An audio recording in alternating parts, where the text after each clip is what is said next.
Good morning, good afternoon, good evening, wherever you are, whatever time it is. Welcome to the secrets of a ghostwriter.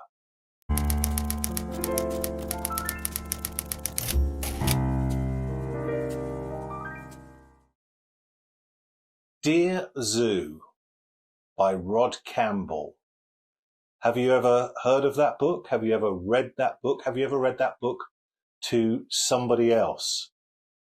Small people, children, you may well have done.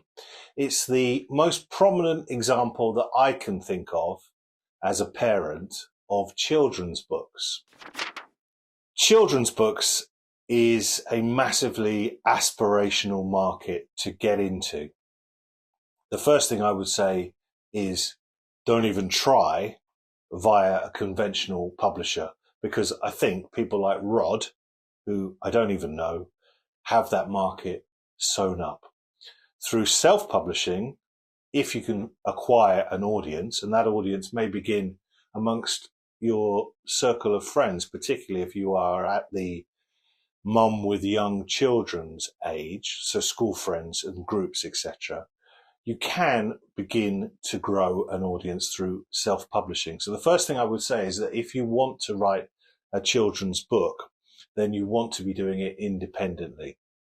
And if you think about it, because you will have read these children's books in minutes before bedtime or after a meal or amongst other parents in a group, you read them quite quickly, don't you? So if you think about it, you might well come to the conclusion, I could probably knock a few of these out in an afternoon. Couple of drinks down the pub, bit of brainstorming, bang, here's my franchise.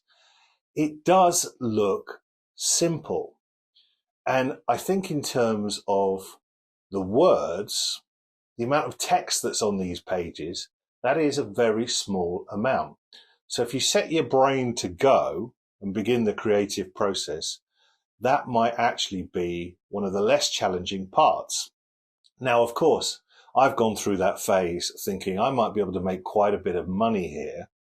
Oh, and of course, entertain children by building a children's franchise. It's not something I've ever done, but I have drawn some conclusions about the approach that you need.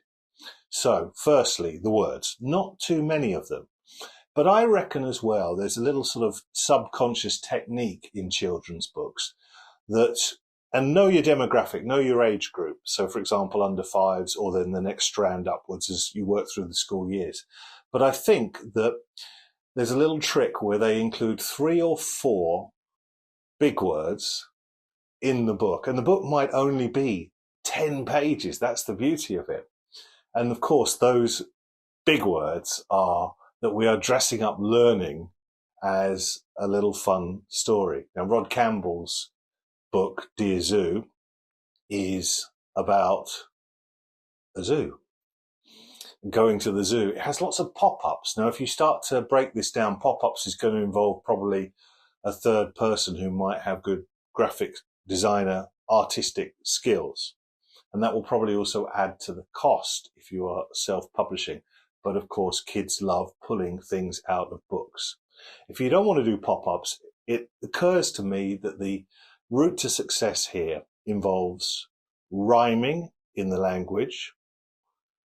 Colors. Colors are absolutely essential.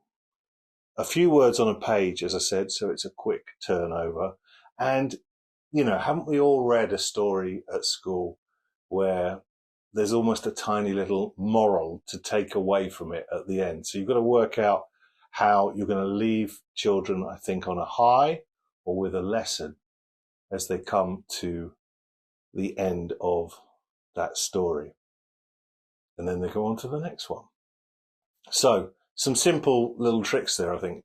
Colors, rhymes, a message, few words on pages, and grow your audience amongst your group. You know what that peer pressure at the school gate is like when people hand out notes. There's notes every day, isn't there? And someone's running a cake stall or a coffee morning. Just get in with the crowd and then take it from one group to the next and see if you can get some traction on the internet. It's going to take a little bit of time, but the skill is as much in the design as it is, I think, in the words. So I hope that helps, and I'll see you next time when the secrets of a ghostwriter continues.